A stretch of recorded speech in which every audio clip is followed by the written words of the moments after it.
பற்றி 3-4 பேரை பற்றி பேசினாங்க. பட் ஹைலைட்டாக பேசுனது வந்து இயக்குனரை பற்றியும் கலை அரசியை பற்றியும் தான். கிழக்கே போகும் ரயிலில் ஒரு சின்ன பொண்ணாக அந்த ட்ரெயினை கிளம்பி ஒவ்வொரு குடும்பத்துக்குள்ளேயும் ஒவ்வொரு ஸ்டேஷன் மாதிரி வந்து ஒரு அம்மாவா, அக்காவா, தங்கச்சியா, ஏன் சித்தியா கூட ஒவ்வொரு குடும்பத்துக்குள்ளேயும் போய் ஸோ அந்த குடும்பங்கள் எல்லாத்துலேயுமே ஒரு ரேஷன் கார்டில் பேர் இல்லாத ஒரு உறுப்பினராக மாறி இப்போ தாய் கிழவி அப்படின்ற ஒரு ஸ்டேஷனில் வந்து நின்றுருக்கு. இன்னும் பல பரிமாணங்கள் இருக்குது அவங்களுடைய அடுத்தடுத்த படங்கள் அப்படின்றது புரிஞ்சுக்க முடிஞ்சுது. ஸோ பயங்கரமாக இன்ஸ்பிரேஷனாக இருக்குது அவங்களுடைய என்டையர் ஜேர்னி. ஸோ சினிமாவில் ஒர்க் பண்ணுறவங்க, அந்த படத்தை பார்த்து செலிப்ரேட் பண்ணவங்க எல்லாருமே வந்து பிரமிப்போட பார்த்துக்கிட்டு இருக்கோம் அவங்களுடைய பர்ஃபார்மன்ஸை. இந்த மேடைக்கு கலை அரசி திருமிகு ராதிகா சரத்குமார் அவர்களை அன்புடன் மேடைக்கு அழைக்கிறோம்.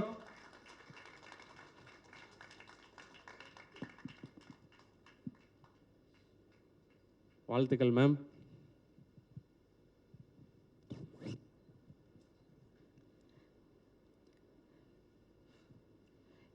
இங்கே வந்திருக்கும் அனைவருக்கும்,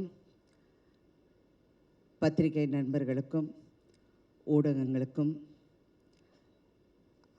தமிழ்நாட்டு மக்களுக்கும், இந்த படத்தை தயாரித்த passion studios, Sivakarthikeyan productions, director Sivakumar Murugesan அவர்களுக்கும், அவருடைய அனைத்து தொழில்நுட்ப கலைஞர்களுக்கும், என் கூட நடித்த அனைவருக்கும் முதல்ல நான் என் நன்றியும் வணக்கத்தை தெரிவித்துக் கொள்கின்றேன்.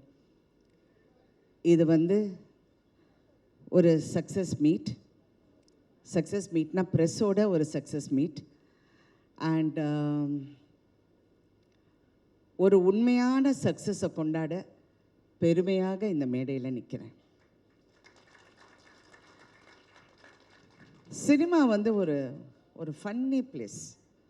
இப்படியும் இருக்கலாம், அப்படியும் இருக்கலாம், எப்படி வேணாலும் இருக்கலாம். ஆனால் அதோட வெற்றி தோல்வி, அதோட அந்த அந்த சின்ன சின்ன நெளிவு சுழிவுகள் இதெல்லாம் நான் வந்து ரொம்ப வருஷமாக நான் பார்த்து நிறைய கற்றுக்கிட்டேன். பட் ஒன்று நான் எப்போவுமே ஒரு விஷயம் மட்டும் நான் எனக்கு வச்சுருக்கிறது, I don't take anything seriously. எதுவுமே சீரியஸாக எடுத்துக்க மாட்டேன். அப்படியா? சந்தோஷம். நான் இந்த படம் நடிக்கிறப்போ ஆஃப்கோர்ஸ் நான் நிறைய பேசியிருக்கேன், அந்த படத்தை பற்றி சொல்லியிருக்கேன். அப்புறம் இசை வெளியீட்டு விழாவில் நிறையா இவர் பிரசன்னா பற்றி பேசியிருக்கேன், விவேக் பற்றி பேசியிருக்கேன். எல்லாம் நடித்தவங்க எல்லோரும். எனக்கு வருத்தம் என்னென்னா அந்த ஷூட்டிங்கில் ஒருத்தர்கிட்டையும் நான் ஜாஸ்தி பேசலை. ஏன்னா ஒன்று அந்த வெயிட்டு என் உடம்புல, இன்னொன்று என் கால் வலி தாங்க முடியல. கண்ணை திறந்தேன்னா அழுதுடுவேங்கிற பயத்தில் கண்ணை மூடிக்கிட்டு அப்படியே உட்காந்துட்ருப்பேன். அந்த பாலசரவணன் தான் ஓரளவுக்கு என்கிட்ட பேசலான்னு நினைக்கிறேன். ஏன்னா அவர் என் பக்கத்துலேயே உட்காந்துட்டு இருந்தார். அப்புறம் இவங்களெல்லாம் எனக்கு தெரிஞ்சு கூட எனக்கு அவ்வளோ பேச முடியல. ரேஷலெல்லாம் நான் ரொம்ப அப்ரிஷியேட் பண்ணேன், அப்படி பார்த்துக்கிட்டே இருப்பேன்.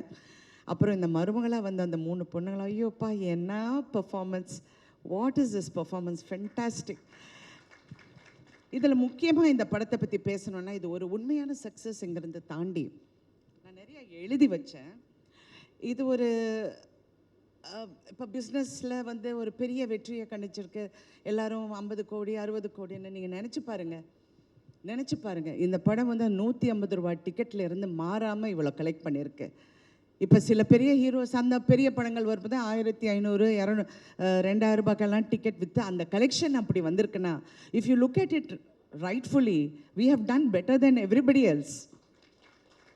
டிக்கெட் ப்ரைஸை நியாயமாக வச்சு பெண்களுக்காக போய் இந்த படத்தை சேர வேண்டும், அவங்கள வந்து கஷ்டப்படுத்தக்கூடாதுன்னு அந்த டிக்கெட் ப்ரைஸ் அப்படியே வச்சு இன்ன வரைக்கும் உண்மையான சக்ஸஸ் அதுதான். ஏன்னா அந்த பிஸ்னஸ் அப்படின்னு பேசணுன்னா இதை நான் சொல்லி தான் ஆகணும். இதில் வந்து டைரக்டரை பற்றி நான் பேசணும். அவர் வந்து அதிகமாக பேச மாட்டார்னா, இன்றைக்கி பரவாயில்ல மேடையில் கொஞ்சம் நல்லாவே பேசினார். எல்லாருக்கும் நன்றி சொல்லி, உண்மையிலே நீங்கள் எல்லாருமே பிரமாதமாக வேலை பார்த்தீங்க.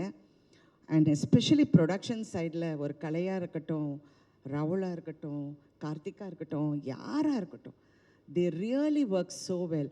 ஆனால் முக்கியமாக இதில் சிவகார்த்திகேயனை நான் என்ன சொல்கிறேன்னா, என்ன கேட்டாலும் அவருக்கு தெரியும், அப்டேட்லேயே இருக்கார். ப்ரொடியூசர்னால் இப்படி இருக்கணும். ஏன்னா நான் ஒரு ப்ரொடியூசர்னால I can understand and I appreciated that quality in you. He was updated about every thing. என்கிட்ட சொல்லாரு, நீங்கள் அந்த சீனில் நடந்து வரீங்க பாருங்கன்னு. எனக்கு என்னடா நடந்து வரம் பற்றியே பேசுகிறாரு, என்ன இது நடந்து வருதுன்னு நான் நினச்சிக்கிட்டு இருந்தேன். படம் தியேட்டரில் பார்க்கும்போது தான் எனக்கு தெரிஞ்சது. ஆனால் இதில் ஒரு பெரிய உண்மை வந்து மதிப்புக்குரிய கமல்ஹாசன் அவர்கள் சொன்னார், ராதிகா இந்த படம் ஜெயிக்கணும். இது ஏன் ஜெயிக்கணும் அப்படிங்கிறதுக்கு அவர் ஒரு காரணம் சொன்னார். இந்த படம் வெளிவந்து இந்த படம் ஓடலைன்னா எல்லாரும் ராதிகாவை பற்றி பேசுவாங்க. நீ நல்லா நடிச்சிருக்க, பிரமாதமாக நடிச்சிருக்கேங்கிறது நான் படம் வரதுக்கு முன்னாடியே நானே சொல்லிட்டேன். ஆனால் இந்த படம் ஜெயிச்சா சிவகுமார் முருகேசன் வந்து ஜெயிக்கணும், அவர் கூட இருக்கிற அத்தனை பேரும் ஜெயிக்கணும், மியூசிக்கில் இருந்து கேமராவில் இருந்து, அதுவும் அதில் நடித்த ஒவ்வொரு கதாபாத்திரமும் ஜெயிக்கணும், அதுக்காக இந்த படம் ஓடணும்னு சொன்னார். சிவா உங்ககிட்டயும் அது சொன்னாரா? சொன்னார். I really thought it is true. ஏன்னா ஒரு காலகட்டத்திலையும் ஒரு டைரக்டர் வந்து சினிமாவை மாற்றுவாங்க. ஒரு